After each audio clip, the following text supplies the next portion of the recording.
Who gets your vote this season for Young Player of the Year? Young Player of the Year. I'm going to go with Trent. I think it's difficult to look outside the Liverpool team because this lad, his right foot's like a wand. I find myself looking at him and he's so good as a right back, but I find myself thinking to myself, why can't he play further up the pitch? But then you're taking him out of where he's so efficient. But I look at the way this lad passes the ball. He reminds me of Glenn when he's got, the outside of the boot. He can do the driver, get the driver out. He can get the pitching wedge out. He's got all the clubs in the bag. He's such a talent. And I just think to myself, I feel we've got the best right back in the world. Yeah. I'd maybe like to see him try a few different positions where he can be even better. I think there's more to come from him. I've voted for Trent as well. I said vote. I didn't vote, but I was yeah, definitely. If you could, you would. I would, yeah. No, I think and how old is he? 20, 21? Yeah, 21. My word. Would you take him into midfield if you were his manager? No, leave him where he is. Because although he's a really great player, he spent all his life playing with the line to his back. And you put yourself in the centre of that midfield now, I think you wouldn't see the best of him. I feel sorry for Reece James in the future. I think unless England go with the back three, I could see him playing right side of that. But I think he's a fantastic player, Reece James. How is he going to shift Trent? I do not know. Because this fella can hit passes, he sees angles, he sees pictures from wide on the right.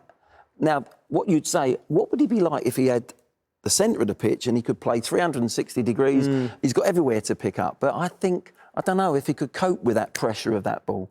The change of play that they get, Liverpool, the way they play, people play, they're defending a lot against you and the fullbacks get a lot of space.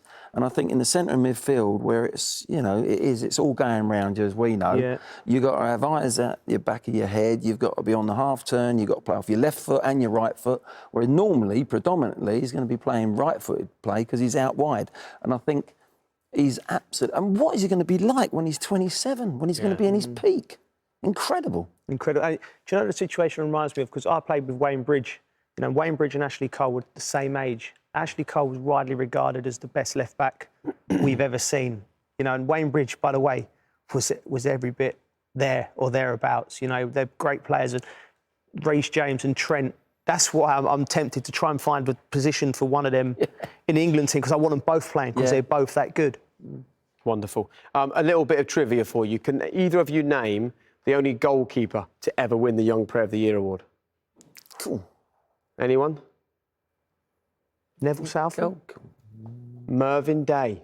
Really? There he is, Mervyn. in all his glory. And I think, when you're a player as talented as him, winning awards at such a young age, and you have a son, you've got high hopes for your son, and you're thinking, wow, my son will also go on to great things. Sadly, all these years later, his son, Dickie, is simply a director at BT Sport, directing this programme, actually. So I'm sorry, Dickie, you're the eternal disappointment to Mervyn, but that's... True talent on one side of your screen, ladies and gentlemen. No, we're lucky to have you, Dickie. That's a nice surprise for you. Thanks for your hard work this season. Brilliant. Right, and on that note, we're gonna. He's good, isn't he, Dickie? He does all right. He does a very good job. He's no Young Player of the Year, but he's all right.